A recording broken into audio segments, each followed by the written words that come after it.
Hey guys, before we get to the throwback review for Arctic Monkeys today, I wanted to really quickly thank our sponsor, Aurify. Aurify is an app where you can share your music listening history without even having to think about it. The app is totally free on iOS and Android, and you can find me over on the app at ARTV John. That's the username, and the app is linked in the description down below. What you do is basically fire up the app once you've downloaded it from the App Store, and you can see that on here it has the people that I'm following's most recent post in the feed, and then you head over to the profile and you can see everything that I have been listening to. And oh, what do you know? I've been playing some Arctic Monkeys, so therefore you know my music listening history, and you know that I wasn't just making stuff up. I wasn't just reviewing the Arctic Monkeys album off the top of my head. I actually listened to the stuff. Basically, what you do is connect your Apple Music or Spotify account, which is very, very easy to do. And once you've done that, it automatically, after you've listened to the song for at least 30 seconds, posts to your account. You can follow people that you like, your fellow creators, your friends, and you can obviously what I'm listening to, and maybe get some insight into future reviews that might be on the way. Download the app, add me at ARTV John, and it's really easy to just find and discover music on there. You can tap on any of the songs, there's a little download arrow under there, and you can easily save it to Apple Music or Spotify.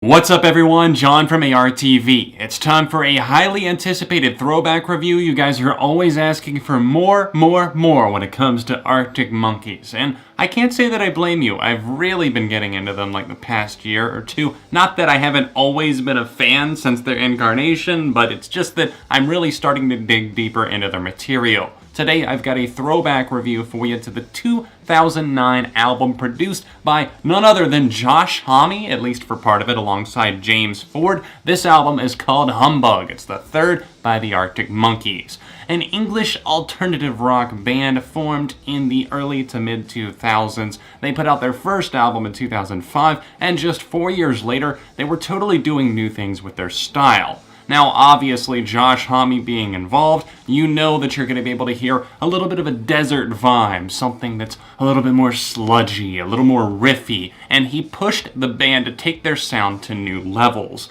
And I think it's pretty obvious when you listen through Humbug, you know what songs that Josh Homme produced. If you're a Queens of the Stone Age fan, you're gonna know. That's by no means a slight at the James Ford produced tracks, it's just that you know what you're getting yourself into when you play each one. And I love all of this album, to be quite honest. It's one of my favorites by the Arctic Monkeys, if not my overall favorite. I think time will tell as I spend more time with their material and their other albums, but seriously, this one is riding way up there for me. Prior to Humbug's release in 2009, the Arctic Monkeys were known for a fast-paced, almost punk-oriented sound in a way, but it was definitely derivative of styles of the 90s and early 2000s when it came to rock. But they had a very unique approach to it, and they continue to do that on Humbug. It's just that, like I said, they push themselves into darker territories, and lyrically, this album explores a lot of things involving sex, relationships, their relationship with fame, and drugs. And I see all of these topics being covered throughout,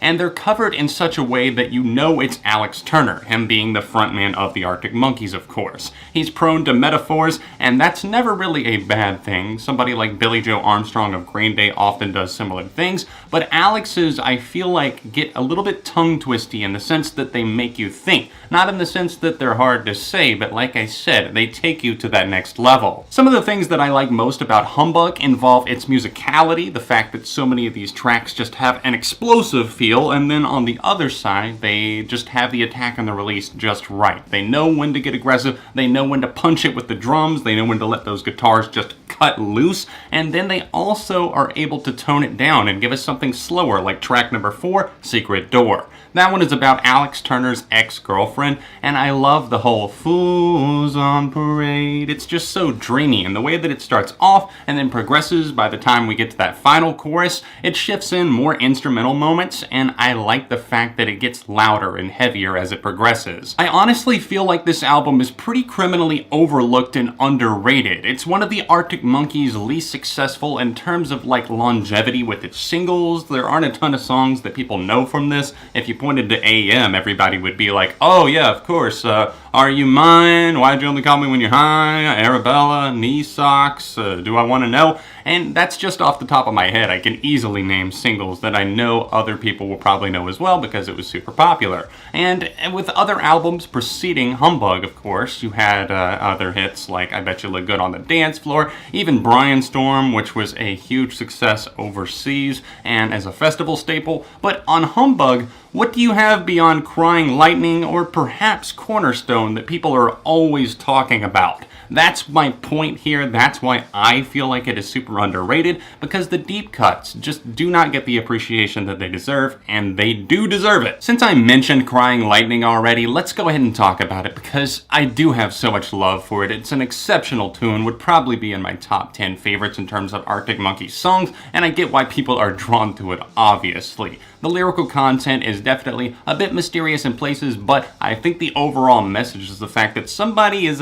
crying lightning, aka doing something for attention, because maybe they don't actually feel bad, they just want you to feel bad for them. And I love the way that this song plays out. It's almost like a cat and mouse routine. The instrumentation is great, and the way that the guitars come on so strong and thick during the chorus, and leading up to it, you get a little bit of a weird narrative, and the way that the guitars bounce off of that, and the looming bass work on it, it's absolutely ecstasy on the eardrums. Pretty Visitors is like smashing through glass. It gets so loud and in your face and confrontational. That one has some of my favorite guitar performances and vocals from Alex Turner. I think he's so damn talented, and obviously Jamie Cook shines on this one big time, the band's guitarist. I think that, along with probably some of the other tracks like Dangerous Animals, which features some incredible backing vocals from Josh Homme, are where Jamie really gets to shine the most. Dangerous Animals is so catchy, and the way that it pulls you in with the way that it kind of like spells out some of the lyrics, D-A-N-G-E, and I can't even spell. Arctic Monkeys fans know what I'm talking about there. Obviously what I was getting at is the fact that Dangerous Animals is a fantastic track. I love Josh Homme on it. The way that he opens it up, it almost feels like a Queens of the Stone Age track, especially from that time period, something that would have made its home on Era Vulgaris or something. Anyways, I love that one. Obviously, I'm drawn to many of the cuts on this LP, but one of the ones that I have the highest amounts of praise for is track 8. It's called Dance Little Liar, and this one is massively, criminally underrated. This song feels like an outsider in a way, and it seems to be about a relationship, a cheating relationship, and a boyfriend that is going behind the girlfriend's back, and he's obviously sleeping around doing something else.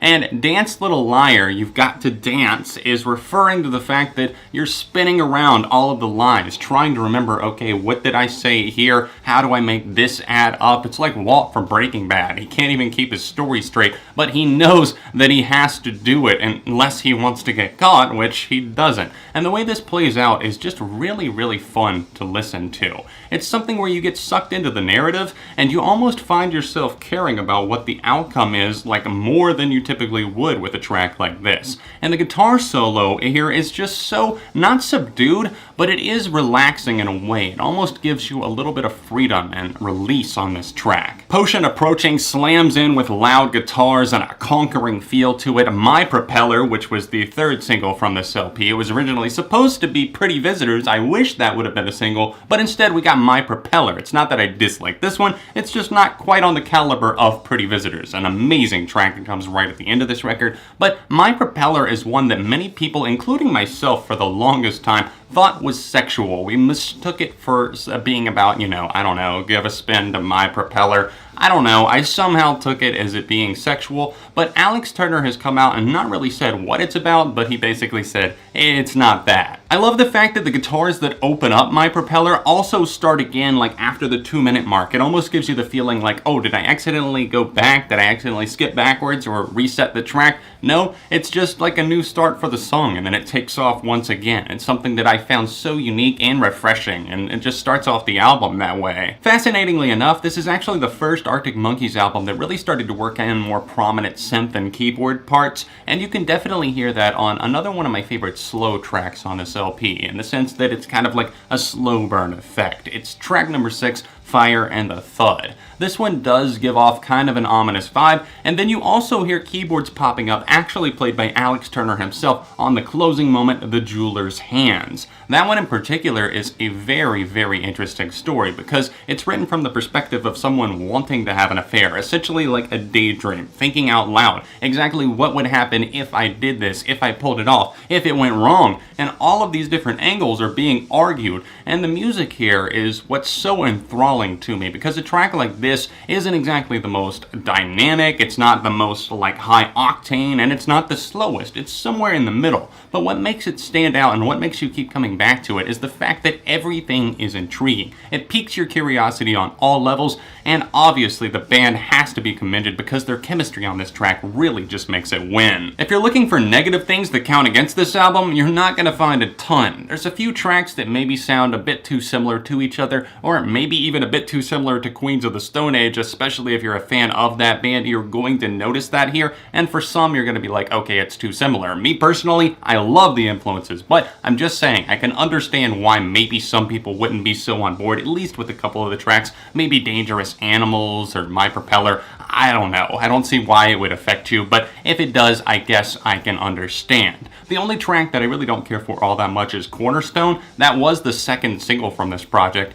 and it just feels a little bit more basic. I don't want to call it basic, but it feels a little bit more simple, like there's not as much to dig into. It's not as meaty as all these other tracks surrounding it. It's not a bad one whatsoever, and if it had appeared on a band that had a mediocre album's like track listing, I would say, okay, this is a great song. But the fact that it has so many other songs that stand out in a much more pronounced way, maybe that's why this one just kind of sinks a little bit lower to me. I love Humbug. It's a fantastic album, although not quite perfect in my eyes. There's just very few minimal flaws, and I wouldn't even call them flaws. It's just tracks that I don't like as much as some of the others. But like I said, overall, huge fan of this work. Underrated, like I said. If you've never heard this album, please do yourself a favor. Click the link in the description, stream it for yourself, come back and let me know what you think. For me personally, Humbug is a 4.5 out of 5. This is the third album by the UK band, and I'd be curious to know if you love this album or if you love this band. Let me know your thoughts on this review and the album in general in the comments section.